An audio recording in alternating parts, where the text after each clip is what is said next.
Hello, my name is John Waller. I'm a program manager here with the Arrowhead Center, specifically working on the New Mexico FAST program. So in this presentation, I want to talk a little bit about the budget, as you saw on that first slide, for SBIR and STTR.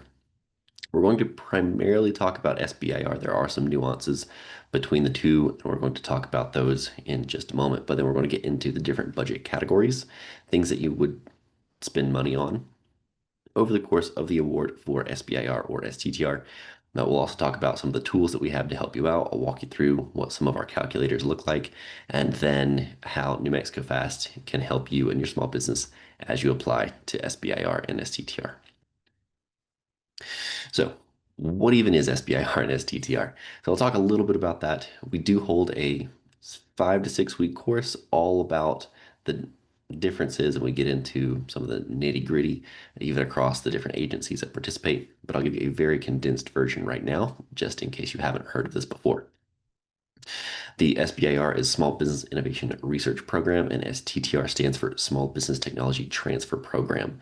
These are non-dilutive federal investments from the government to drive innovation. The way it works is we have 11 different agencies, and I'll show you what those are in just a few slides. But 11 different agencies that participate in this program, meaning that their extramural R&D budget has reached a certain amount, that Congress mandates that they give money to small businesses to solve problems for the government, which is a win-win both for small businesses and for government. Of course, small businesses can move a lot faster than the government can, pivot, they can take on more risk, and overall just do more innovating than the government can. And so they're happy to fund any of that research and development as long as, specifically through this program, as long as the end goal is commercialization, the government is happy to fund the innovation. So there are some differences between SBIR and STTR. Again, I won't get into all of those differences, but one of those differences is how much work the small business actually has to do in-house. So if you are interested in SBIR, the small business has to perform 67% of the work. Now that's calculated based on budget and where the spending is. So we will, of course, look at that in just a moment. And then you are allowed, and you don't have to, but you are allowed to subcontract out 33% of the work, of course, based on the budget. STTR is a little bit different. In an STTR, you have to partner with a research institution. That could be a university, it could be a national laboratory, it could be any nonprofit with a focus on research. And you have to pick one research institution that is going to be a subcontractor for you, the small business. That's right. Small business gets the award and gives money as a sub-award to that research institution. Now they have to do 30% at that research institution. 40% has to be done by the small business, meaning there's another 30% outstanding. It could go either direction. You could send that out to another subcontractor if needed to do a little bit more of the work. Now, here are those 11 different agencies that I had talked about just a moment ago. All of them participate in SBIR. The ones that are in silver also participate in STTR. So one more time, all 11 participate in SBIR, and then 6 of those that are in silver, participate in STTR. And across those agencies, again, we see them all here. Each of them has not all, but many of them have a variety of different components inside of them that mean there are a lot of different topics and a lot of different awards that are available to small businesses throughout the year. So if you are interested in non-dilutive funding and you have an innovative idea, this might be a viable option for you to get a little bit more funding to help you out and grow your business.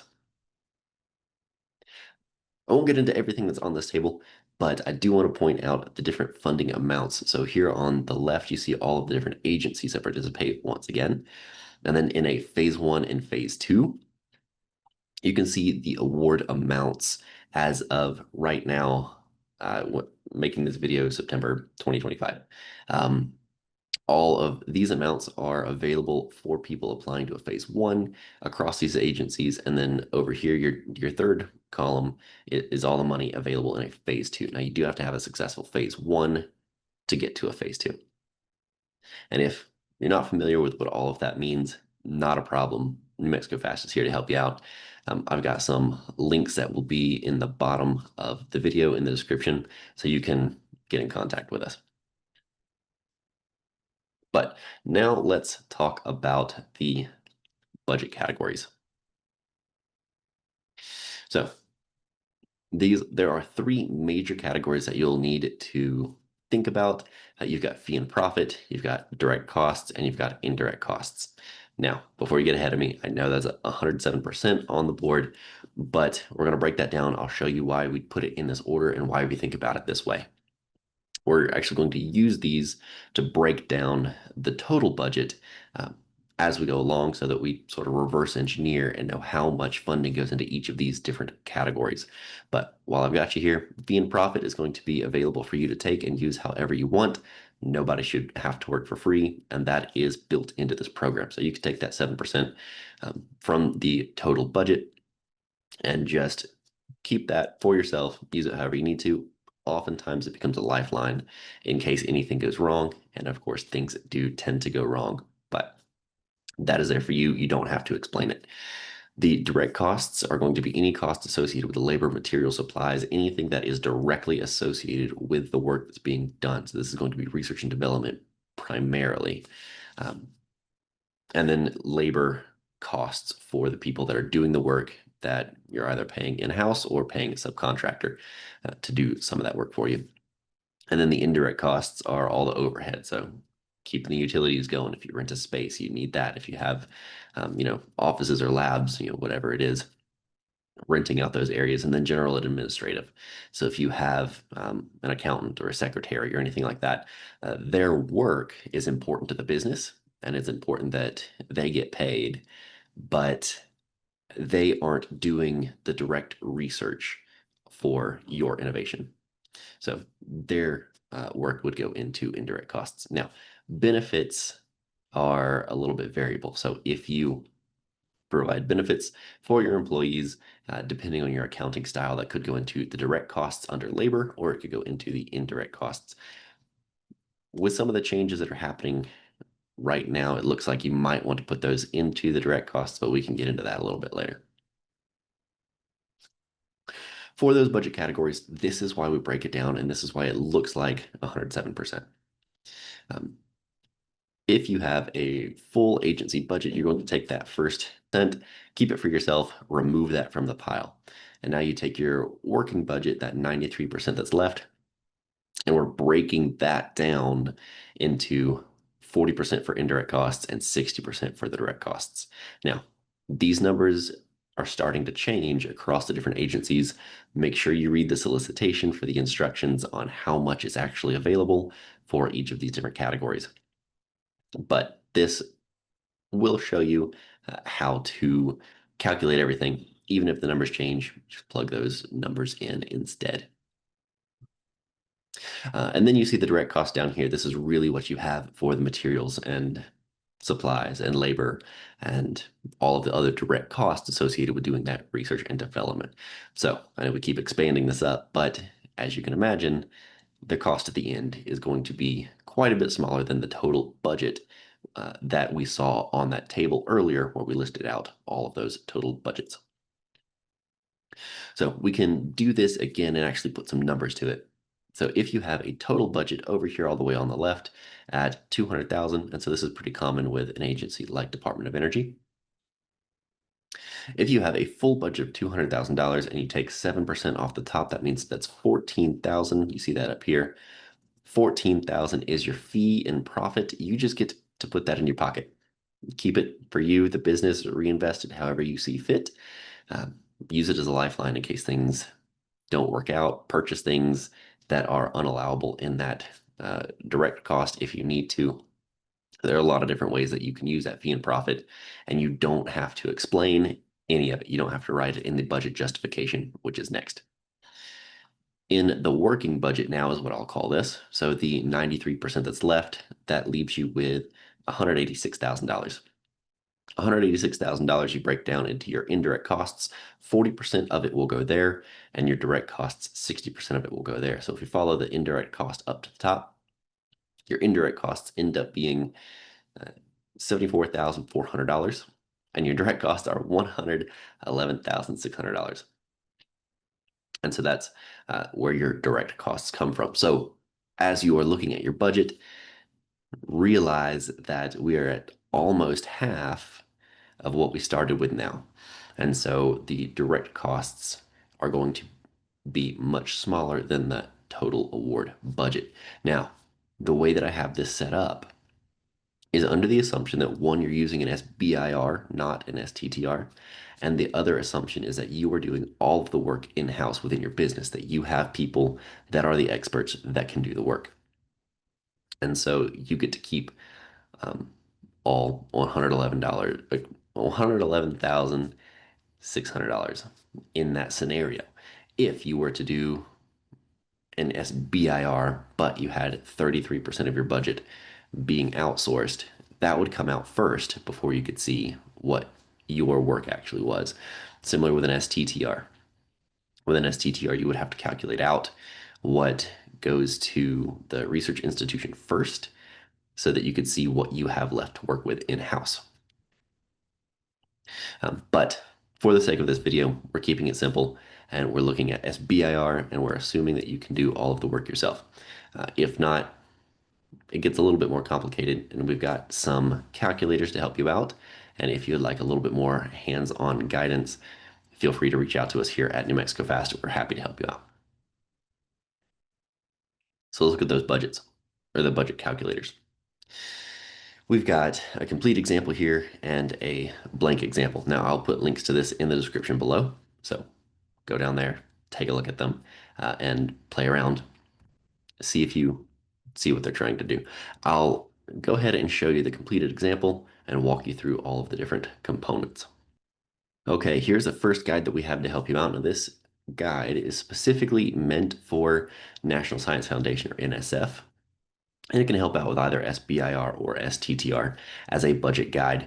Now, even though it is meant specifically for NSF, a lot of the categories are going to be the same. Those three major categories will be the same, and then what you see underneath them will be very similar across all of the different agencies. And so it's very easy to tweak this to make sure that it fits with the agency that you are looking at. Now, if you see on this very first pane or the first sheet in the book, you'll see the instructions. And you can read through these and it gives you a breakdown of everything that is happening. We've got several different steps in here. As we move over, this is the budget input. And so this will be calculated and automatically fill in as you go through the next couple of sheets. But a couple things to point out here is it will tell you if you are compliant. So if you are within the percent allowed for subcontractors, if you're using that.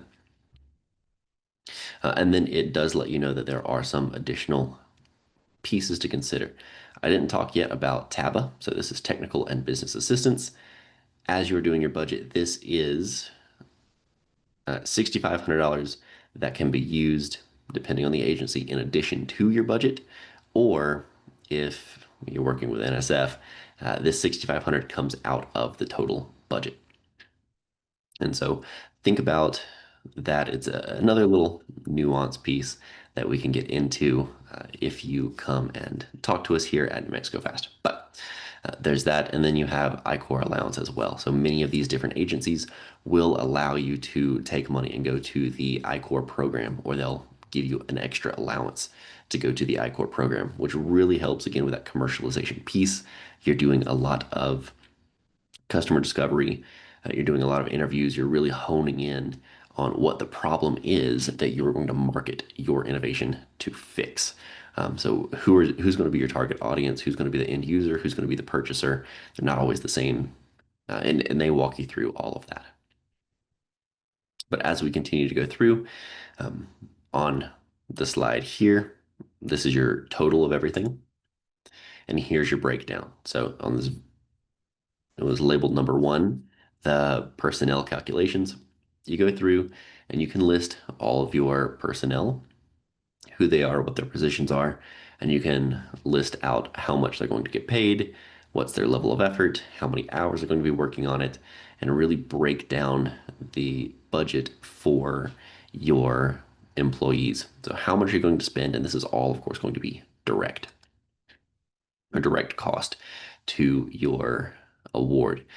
If you are unfamiliar with the standard rate for these different positions, if you go to BLS or you go to GSA, and we have those in here for you, you can click on that, type in the name of the position, and you can find the standard rate to pay for that position.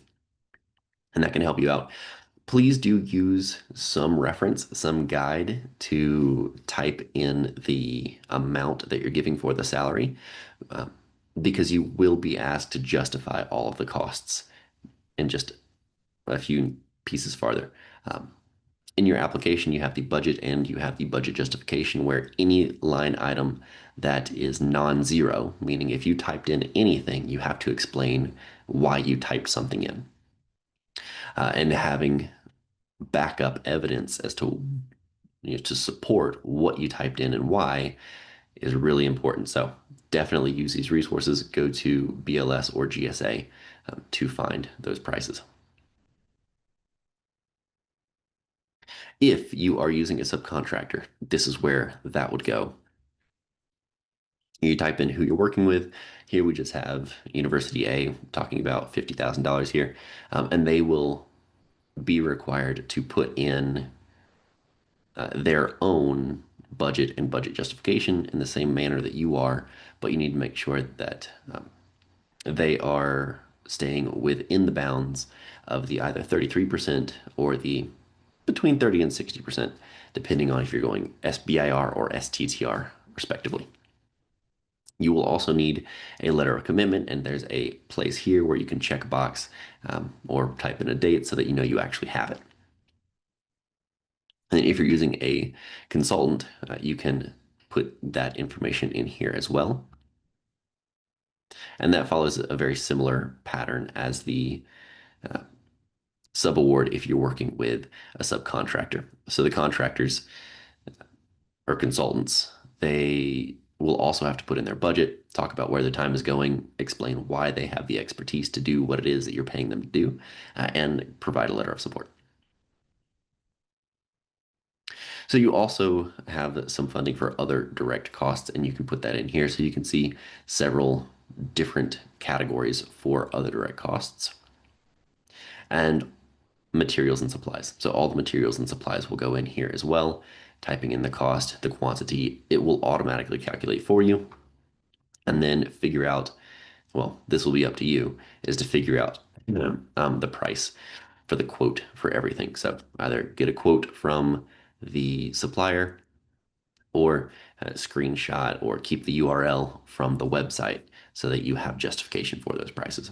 And it will add everything up for you down here. And all of that goes into the budget justification. So I'm going to back up just a little bit and go back to the budget input. As you fill in all of these different categories with all of the details, it will fill in here and it will check if you're compliant. Now, at the end where we have the budget justification, any non-zero line item, it will flag and tell you that you have to have an explanation. And so it will tell you, or it will remind you, that you need to explain why you're paying however much you said that you would to your senior personnel, how much you're paying to the other personnel. You have to explain the costs and how you know how much you're paying. You have to explain if there's any travel. You have to explain that travel. And that would go under other direct costs. And then other direct costs here, you have uh, anything else that you are spending money on. You need an explanation for all of it. And you see that is all written out here. With a total budget, you see is the same as in the budget input sheet way back here. And so that is one of the calculators that we have for you. This one is very detailed. We just came out with this one. Um, this is one of the calculators that we have for you. I'm going to show you one more in this video that can help you out. Now that we've gotten through the NSF calculator, let's take a look at the level of effort calculator. Now, this will also make sure that you're compliant. It goes into a little bit more detail, and this one is specifically for the Department of Energy. Again, it's really easy to convert these from one to the other to make it fit your needs. Just make sure that the percent that it's calculating for is in alignment with what the solicitation says from the agency that you're working with. If you'd like help with any of that, please reach out to us. This is the level of effort calculator. And again, this is a completed example, but if you click the other link, you can get the fillable example that you can put your data into.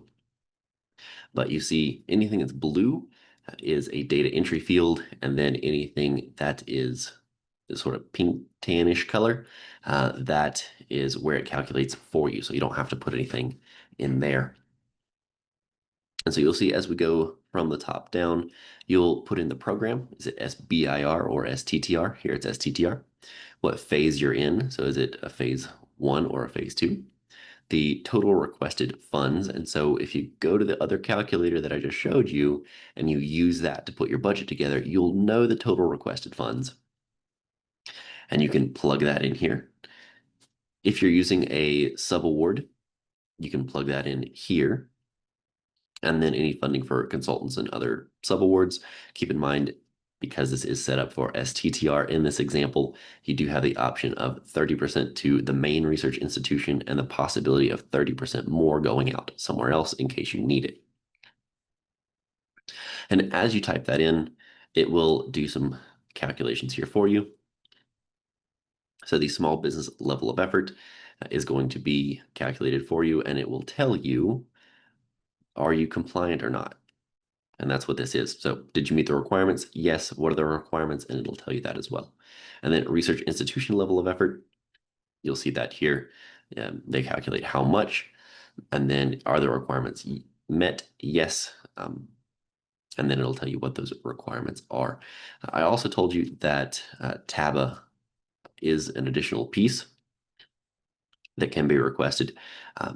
And so if you are requesting TABA, because this is set up for DOE and not NSF like our other one, this is actually in addition to your award. So that's $6,500 in addition to whatever the maximum award is.